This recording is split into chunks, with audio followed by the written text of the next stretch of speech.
Look across the street. Ready? All right, Sue. You ready? Yep. All right.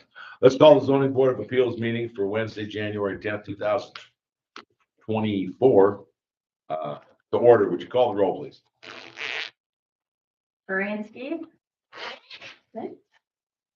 Spivey, Here. Gates, Here. Monahan, Here. Jensen, Here. Einspeiler. Here. Rosenthal. Yes, I'm here. Okay, 24Z-2004 is public comment. Do we have any public comment? Apparently not. All right, we'll go on to item, we need a motion to approve the minutes from last month's meeting, December 13th, 2023. I'll make a motion. I'll second it. Got a motion and a second to approve. All those in favor signify by saying aye. Aye. Those opposed to be carried. Okay, unfinished business. 23B-09, owner applicant William Nybo. Reading and finding of facts for a request for a variance to install a freestanding sign closer than 10 feet from the Spring Street right of way at 341 Spring Street.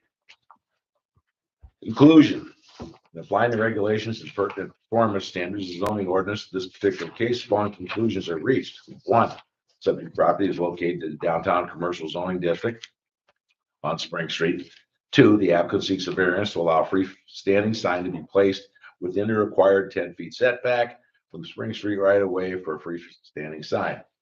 Three, the proposed freestanding sign will be located between the Greenbrier Suite structure and the property line Spring Street right of way. Termination based upon the facts of this case, the zoning board of appeals does find and conclude that the request by William Nybo for a variance for allow for a freestanding sign to be placed closer than 10 feet from the Spring Street right of way be approved for the following reasons. A variance is not a right. It may be granted to an applicant only if the applicant established that strict adherence to this code would result in particular difficulties or undue hardship because of site characteristics that are not applicable to most properties in the same zoning district. Such variance should be granted only when the applicant establishes all the following criteria are applicable are satisfied. One, hardship unique to the property, not self-inflicted. There are exceptional conditions created undue hardship applicable only to the property involved or to the intended use thereof, which are not applied generally to other land uses, areas or uses within the same zone district, and such exceptional conditions or undue hardship was not created by the action or inaction of the applicant or owner of the property. The hardship is not self-inflicted and is unique to the property. Two, special privilege. Variance will not confer on the applicant any special privilege that is denied to other land or structures in the same zoning district, which will not. A literal interpretation of the provision of the regulations would deprive the applicant the right commonly enjoyed by other properties in the same zoning district and would work unnecessary and undue hardship on the applicant, which it would. Reasonable use. The applicant and owner of the property cannot derive a reasonable use of the property without the requested variance. Yes. Minimum necessary. The variance is a minimum necessary to make possible reasonable use of land or structure, which is also yes. Compatible with adjoining properties. The variance will not be injurious to or reduce the value of the adjacent properties or improvements or be detrimental to the public health, safety, or welfare. In granting a variance, the decision maker may impose conditions deemed necessary to protect affected property owners and to protect the intent of this code, which is also yes. Conformance with the purpose of this code. Granting the variance will not conflict with the purposes or intent expressed or implied by this code, which is yes. Conformance with comprehensive plan. The granting of the variance would not conflict with the goals and principles in the adopted comprehensive plan, which is yes. Decision. Document number 23B-09. Now therefore be resolved that the zoning board of appeals has determined that this request by William Nybo for a variance to allow a freestanding sign will be placed within 10 feet of the Spring Street right of way should be approved. I'll entertain a motion. I'll make the motion to approve 23V-09. Second. We got a second. Any discussion? Call the roll, please. Spivey, Yeah. Gates, Yes. Monahan, Yes. Jensen, Yes. Einspeiler. Yes. and Rosenthal. Yes. Okay, the next one, I think I need to repeat myself on this next one, right, Joe? let the record show. Rogers recused himself. Okay, 23S-02 and 23S-03. Applicant Galena Lions Den, 109 South Main Street, reading the finding of facts for a special use permit to allow outdoor dining and outdoor entertainment as accessory commercial land uses in the downtown commercial district. Okay, conclusion. In applying the regulations and pertinent performance standards of the zoning ordinance, this particular case, the following conclusions are reached. The subject property is located in the downtown commercial zone district. The applicant seeks a special use permit to allow outdoor dining and outdoor entertainment accessory commercial land uses in the downtown commercial district. Outdoor dining and outdoor entertainment as accessory commercial land uses are only allowed by special use permit in the downtown commercial district. The determination for 23S-02, based upon the facts of this case, the zoning board of appeals does find and conclude that the request by the Galena Lions Den for a special use permit to allow outdoor dining as accessory commercial land use in the downtown commercial district should be approved for the following reasons.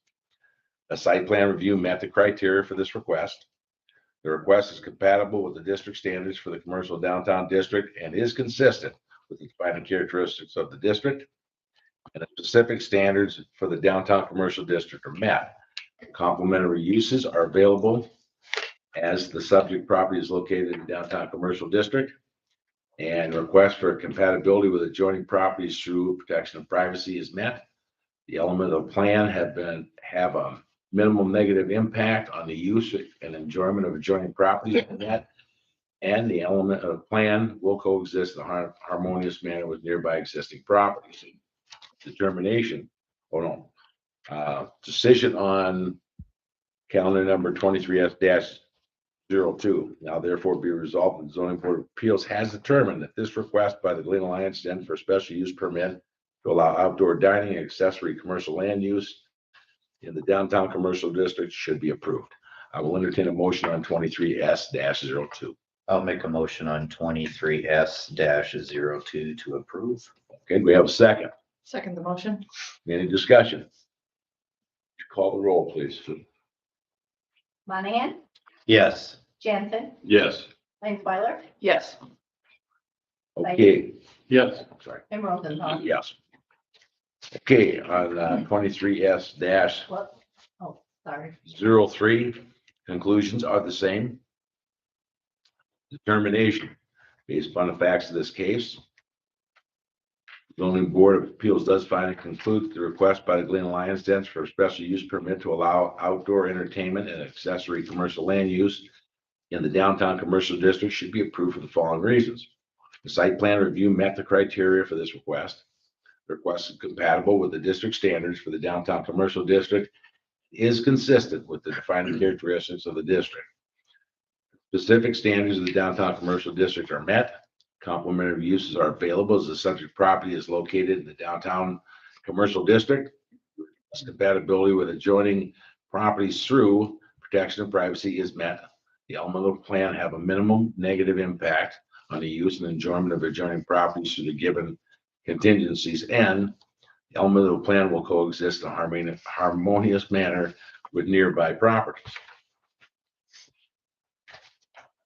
So for calendar number 23-X03, tough time today. Now therefore be resolved, the zoning board of appeals has determined that this request by the Galena Lions Den for a special use permit to allow outdoor entertainment for accessory commercial land use in the downtown commercial district should be approved with the following conditions.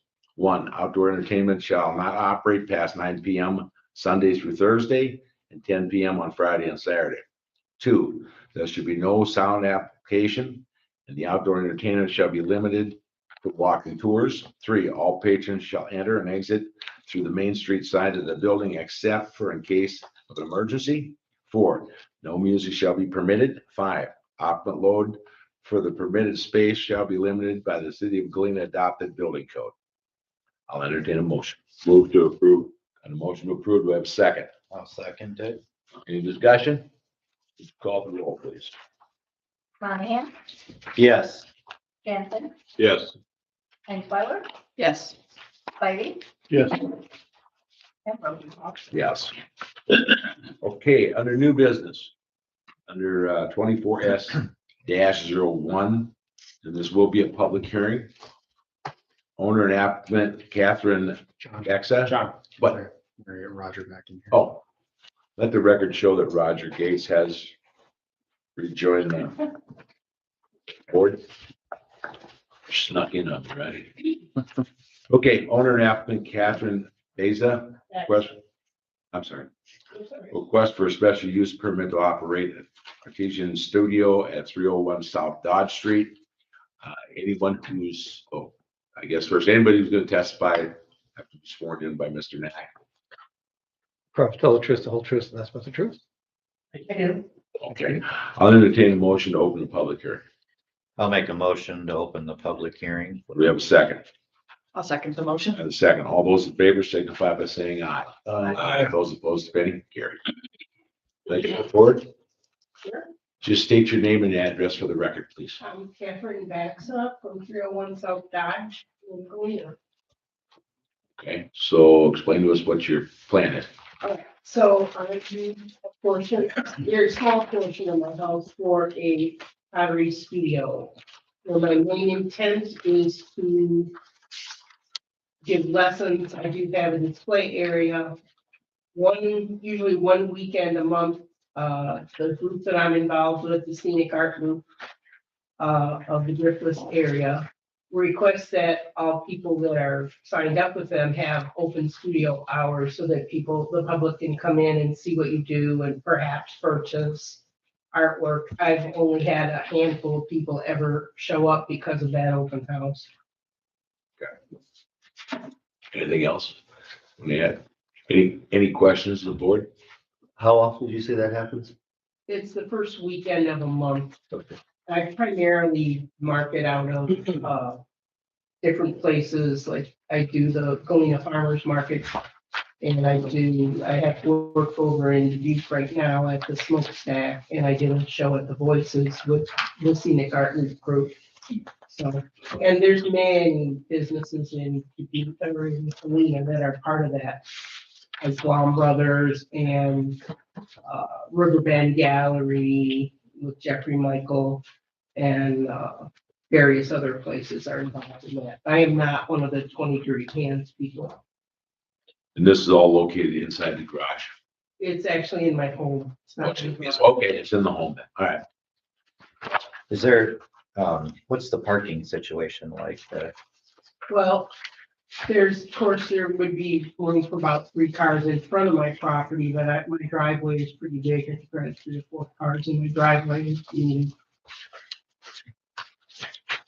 So did you say you teach pottery classes then also? I would, yeah, just to individuals. There's not enough room in the studio for multiple, maybe 2 people. Okay. So if I want to learn how to do pottery, I could contact you. You could do that.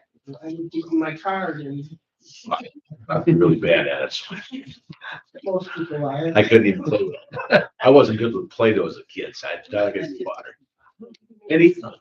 Any other questions we have? Is there anything else you'd like to add? No, I mean, I don't think I've posed any kind of disturbance to the neighborhood or anything like that. So, Okay, thank you. you know, Anyone else who wants to speak? Again, state your name and your address. My name is Tammy Hess, and I'm at 414 Green Street. So half a block, not even half a block away, a neighbor.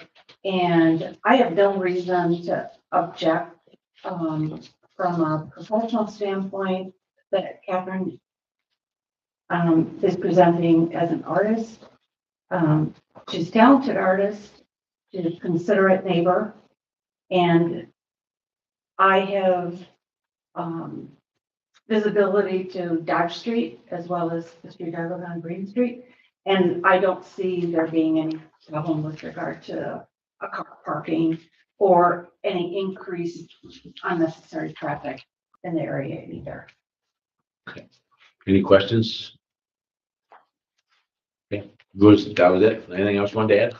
Well, I think that you should approve her permit.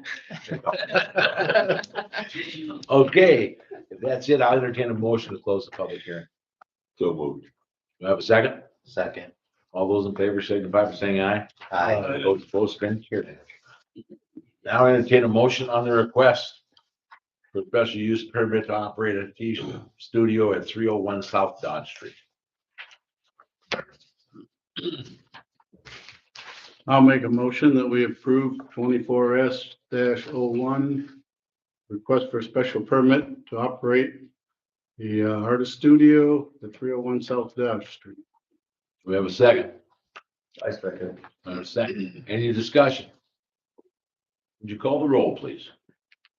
Does he need to? She goes. Oh, yeah, you gotta read that. Read through the Criteria. criteria. Oh, You got some reading to do. Well, he's- You need some help. Here it Oh, is. he's looking to it Oh, here. you got it right there. There you go. And this. hardship, no, okay. The application shall demonstrate that the proposed development will comply with the following. One, site plan review standards, all applicable site plan review criteria. Number two, district standards, the underlying zoning district standards established in 154.201 through 154.209, including the defining characteristics of the district. Number three, specific standards, the land use regulations established in 154.406. Number four, availability of complementary uses. Other uses complementary to and support above the proposed project shall be available, including but not limited to schools, parks, hospitals, business and commercial facilities, and transportation facilities. Five, compatibility with adjoining properties, compatibility with the protection of neighboring properties through measures such as protection of privacy. The proposed plan shall provide reasonable visual and auditory privacy for all dwelling units located within the adjacent to the site.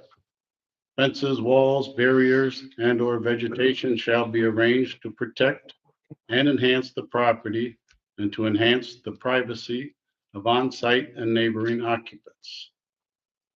Protection of use and enjoyment. All elements of the proposed plan shall be designed and arranged to have a minimal negative impact on the use and enjoyment of adjoining property. And finally, compatible design and integration. All elements of a plan shall coexist in a harmonious manner with nearby existing and anticipated development. Elements to consider include buildings, outdoor storage areas and equipment, utility structures, building and paving, coverage, landscaping, lighting, glare, dust, signage, views, noise, and odors. The plan must ensure that noxious emissions and conditions not typical of land uses in the same zoning district will be efficiently confined so as not to be injurious or detrimental to nearby properties. Okay, now that we've heard that, now you can call it roll. Jansen, Yes. Einspeiler, Yes. Rebe, Yes. Gate, Yes. Monahan, Yes. Rosenthal. Yes. Okay. Next order of business is a motion to adjourn. I'll make a motion to adjourn tonight's meeting. You have a second? I'll second the motion. On the second, all those in favor signify by saying aye. Aye. Those opposed, to any carried. Hey, no, Jonathan. When somebody makes the motion to begin with,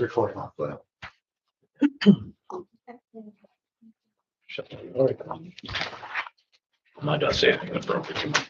Yeah. I still would expect you to say, oh.